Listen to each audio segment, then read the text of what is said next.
Good morning, students.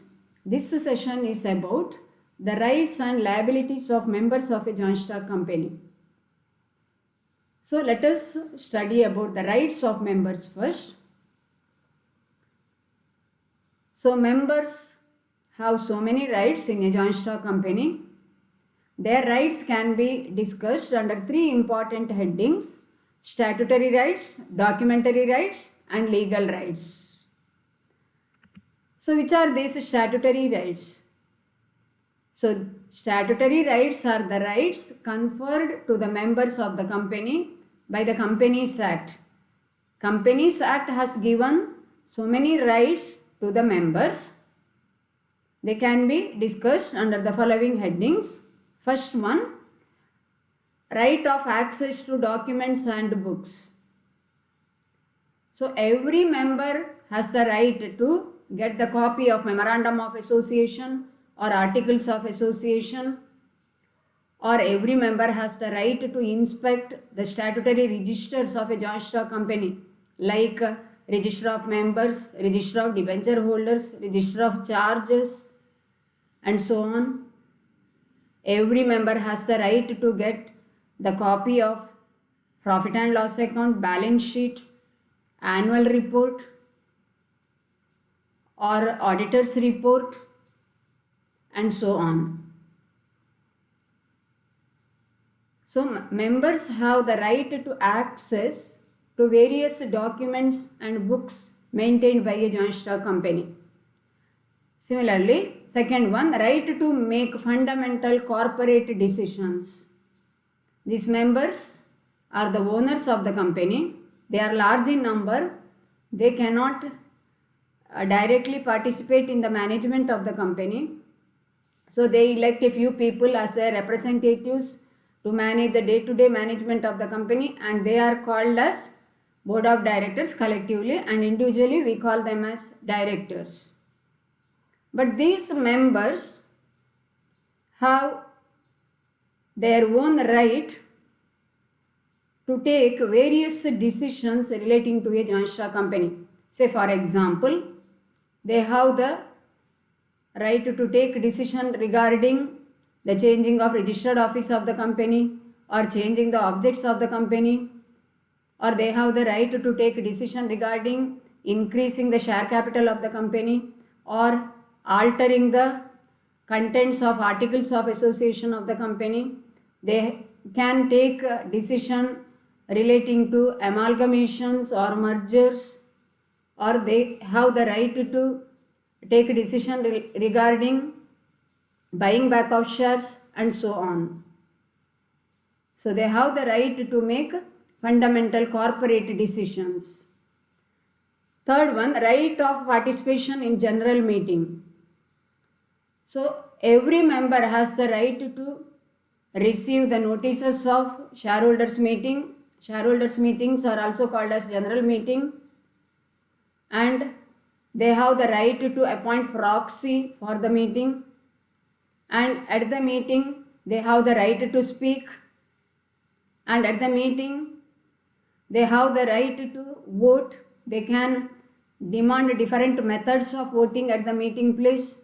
They have the right to vote in the case of voting by poll, or they have the right to vote when the different methods of voting like voting by show of hands, or voting by voice method, or voting by ballot paper method, or voting by division method, or voting by exclamation method, followed by the members in the general meeting. Similarly, they have the right to demand the calling of annual general meeting if the company fails to hold annual general meeting at the right time. They have the right to demand the calling of extraordinary general meeting if they have some urgent matters which cannot be postponed till the holding of annual general meeting. So a member enjoys so many rights. Move on to the next one, right to appoint directors. As I said just now, these directors are the elected representatives of shareholders. So shareholders have the right to appoint directors. They have the right to fix their remuneration. Similarly, they have the right to remove directors from their office, because these directors are the elected representatives of these members or shareholders. Similarly, right as to accounts and audit. Members have the right to appoint the auditors of the company. They have the right to fix their remuneration. They can remove the auditors from their office. They have the right to ask for the audited accounts, and the annual accounts of the company must be approved by the shareholders in their annual general meeting. So they have the right to ask for the accounts of the company. Similarly, right to participate in the profits of the company. Every member has the right to get his share in the profits of the company. Members have the right to decide about the rate of dividend, and when the company declares dividend, they have the right to receive it. Dividend is nothing but share in the divisible profits of the company. Similarly, shareholding rights. If the members are holding the shares in the physical form, in such a case they have the right to ask for the share certificate. Similarly, they have the right to transfer the shares in favor of someone. Similarly, they have the right to convert their share certificate into share warrant, or they can convert their shares into stock. Similarly, next right against oppression and mismanagement. Oppression is nothing but cruel conduct of majority shareholders against minority shareholders. So every member has the right to make an appeal to the company law board against oppression or even against mismanagement. They have the right to make a petition in the court of law for the winding up of the company. So these are all the rights given to the members under the Companies Act. Hence they are called as statutory rights. Move on to the next one. Next classification of rights, that is documentary rights. As the very name indicates, these are the rights conferred to the members by the Memorandum of Association and Articles of Association of the company. Memorandum of Association is the constitution of a joint stock company, and Articles of Association is the document containing rules and regulations for the internal management of the company. So these documents give different rights to the members. So members can exercise those rights. Similarly, the third one, legal rights. Legal rights are the rights given to the members under general law. For example, a member has the right to resign the contract if there are misstatements in the prospectus. And when there are wrong statements in the prospectus, he has the right to claim compensation, or under the criminal law, he can bring an action against the directors who are liable for giving misstatements or wrong statements in the prospectus. Those directors can be sent to even imprisonment. So the members have the right to make the directors or the authorities who are responsible for giving misstatements in the prospectus liable for their acts. So these are the different rights given to the members under Companies Act and even under general law, as well as the rights given to the members by the Memorandum of Association and Articles of Association of the company. Move on to the next aspect, liabilities of members. So certain liabilities are also imposed upon the members.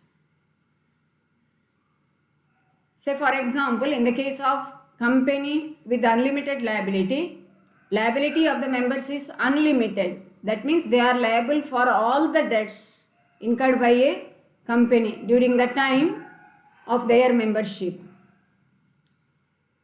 As the very name indicates, in the case of company with unlimited liability, liability of members is unlimited.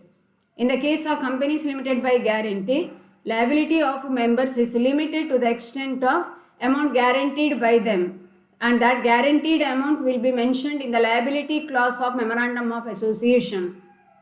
And in the case of companies limited by shares, liability of a member is limited. And when we talk about the liability of members of company limited by shares, the following aspects should be noted. Every member should be bound by the provisions of Memorandum of Association and Articles of Association. That means members should not violate the provisions or rules and regulations given under Memorandum of Association and Articles of Association. Similarly, every member is required to pay the call money when the company makes calls. Every member is required to pay interest on calls in arrears. That too, he is required to pay interest on calls in arrears as per the rate prescribed by the Companies Act. Similarly, liability of the member whose shares have been forfeited. In case the shares of a member is forfeited, in such cases, the member will be liable to pay the amount due on shares until those forfeited shares are issued to someone. Similarly, liability of the member who has transferred his shares. Member who has transferred his shares will be liable to pay the amount due on his shares until the name of the transferee is entered in the register of members. Similarly, every member is liable as a A-list contributory to contribute the amount due on his shares at the time of winding up of the company. Similarly, a member who has transferred his partly paid up shares will be liable to pay the amount due on his shares in case company goes into liquidation within 1 year from the date of transfer of shares and the transferee is not in a position to pay the amount due on shares. So these are all the points that should be noted when we speak about the liability of the members of a company limited by shares. Generally speaking, we say that in the case of companies limited by shares, the liability of a member is limited to the extent of face value of shares held by him. But he is liable to pay the call money, he is liable to pay the interest on calls in arrears money, and in case shares are forfeited, he will be required to pay the unpaid amount until the shares are reissued to someone. Similarly, in case if he transfers his shares, he will be liable to pay the amount due on shares until the name of the transferee is entered in the register of members. Similarly, he is liable as A-list contributory as well as B-list contributory. These aspects you must be knowing. Hope you have understood. Thank you, students. Have a very nice day.